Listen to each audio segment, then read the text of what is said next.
what should move forward in time with me and what should be let go as if it's dead wood. And the more dead wood that you let go of and burn off when you have the opportunity, the less it accretes around you. The most important conversation you'll ever have is the one you have with yourself. You wake up with it, you walk around with it, eventually you'll act on it. And my self-talk was the most disgusting self-talk of all time. So the sewer of my mind, like I said, you have to go back in there and fix things. A lot of us are afraid. Like right now, 20 years ago, you wouldn't find me on this show. I was too embarrassed to tell you I stuttered, I lied, all these different things, getting beat up, getting bullied, whatever happened. But that's where the true transformation starts to happen. When you can look at people, anybody, thousands of people, one person, and say, hey, this is who I am. And this is where I have to fix myself. That conversation you have, that's who I was. So that's why I lied to people to tell them a different version of the truth. Sure. I had to make all those lies reality. I had to make them real. I had to become a real person. So that's when I put in my mind that I'm going to go to the toughest military training on the planet. And where it has the most water, the thing I was scared of the most, I had to go back. So a lot of us run away from our fears. And we box ourselves in to a lifestyle of this is all we can do. Because I'm afraid of everything outside this box. So I'm comfortable inside this box. I jumped the box for the first time in my life. Mentally, I jumped the box and said, hey, I got to come out here and play. When I was younger, I could get away from it a little bit. Right.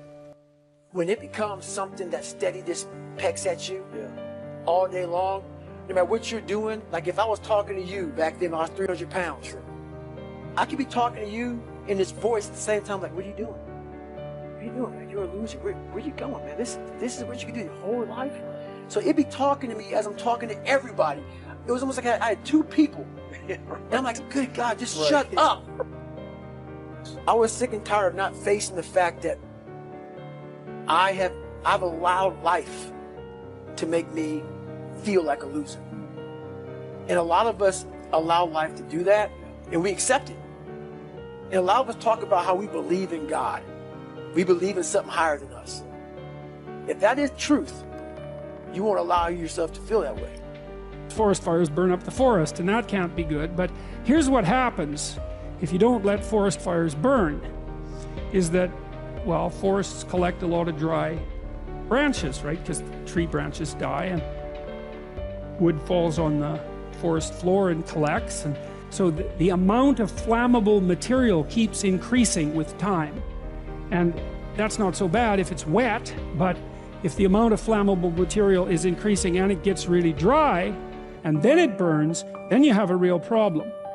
The forest fire can burn so hot that it burns the topsoil right off, in which case you don't have a forest at all anymore, you just have a desert. And lots of trees are evolved to withstand forest fires of a certain intensity, and some won't even release their seeds unless there's been a fire. And so a little bit of fire at the right time can stop everything from burning to the ground. And that's also a really useful insight, a metaphorical insight into the nature of sacrifice, right? It's also a lot easier to let go of something when you're deciding to let go of it, because you've decided yourself that you're done with that. It's a weak part of you. It needs to disappear. You do that yourself, it's much better and much easier than it is if it's taken away from you forcibly, in which case you're very much likely to fight it. The reason you remember the past isn't to make an objectively accurate record of the past. It's so that you can use the information in the past to prepare you for the future. And your mind won't leave you alone unless that has happened. So if you've encountered something that's negative and you don't know why and you don't know what to do about it if that happens again in the future, then that will stay with you. Your brain is always trying to figure out how to calibrate how anxious you should be. And one of the things it does is by sort of keeping track of your past success-failure ratio. And so, to the degree that your past has been characterized by, we'll call them failures, those are situations where you do not get what you want, then your brain puts your body on constant alert. Because if everything that you've done has resulted in catastrophe, then you're somewhere insanely dangerous, and you should be like like a prey animal that's ready to dart in any direction.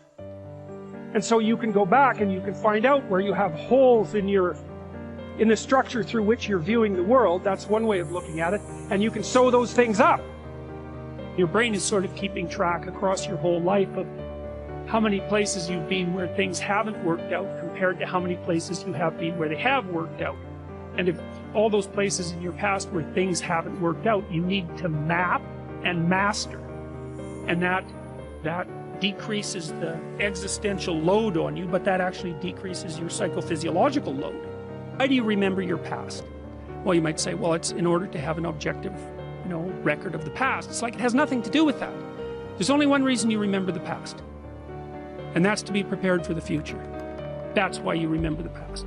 And so what you're supposed to do is take the past and extract out from it wisdom. And wisdom is the ability to avoid stumbling blindly into ditches. And so you think, well, here's a time in my past I stumbled blindly into this horrible ditch and terrible things happened to me. It's like, okay, you need to take that apart. You need to figure out how was it that events conspired with your participation, voluntarily or involuntarily, so that terrible consequence emerged. You need to know why that happened and how you could react differently in that situation. And as soon as you do that, your brain will leave it alone. If you're 30, 35, or 20, and most of the time you're thinking about your past, it's like your soul is trapped back there. And you need to free it through investigation. And the metaphysical language is appropriate because that is, in a sense, what you're doing. You're trapped in the past. It's like you got to break free of that so you can use all your resources to move ahead into the future. I like that job. I failed at it. What can I learn from that, and what can I do next differently to make sure I don't make that mistake again? I'm going to learn from the past, but I'm not going to dwell on it. There's no point in dwelling on it. The only point in dwelling on it is to learn from it. And then I would take what I learned from my experiences of where I failed, and I would also take the positive things that I learned, because even that failure is a positive. Even that failure is a positive because you realize the value of the opportunity that you had, and you blew it, and you're like, okay, I'm never gonna let that happen again. Lesson learned. I'm actually stoked I get to learn that lesson, because there's gonna be more opportunities that come up in life, and you got to make sure that you don't disregard those opportunities when they come up. And so I would have taken those lessons learned, take that failure and turn it into something positive, and made good things happen when I figured out what my new mission and new career was going to be. When you leave what's not good, you wash the dust off your feet and you don't look back. And that's a very harsh lesson. It means that there's no excuses whatsoever for not getting up and getting at it. That's what it means. And it means that, it even means that when people are beset with a catastrophe, like let's say the death of their father, that they are prone to use that as an excuse for not going about the business that they should be going about. Because they can say to themselves, well, I would accept. And accept, there's always good reasons. I mean, believe me, there's always good reasons for not doing what you should.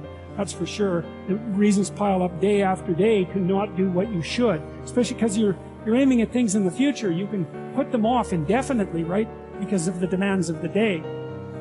But these stories, they say a variety of things, especially in combination. They say, when you leave somewhere terrible, do not look back. There's no nostalgia. That's the letting the dead parts of yourself go. There's no excuse whatsoever for not getting at what it is that you should be doing.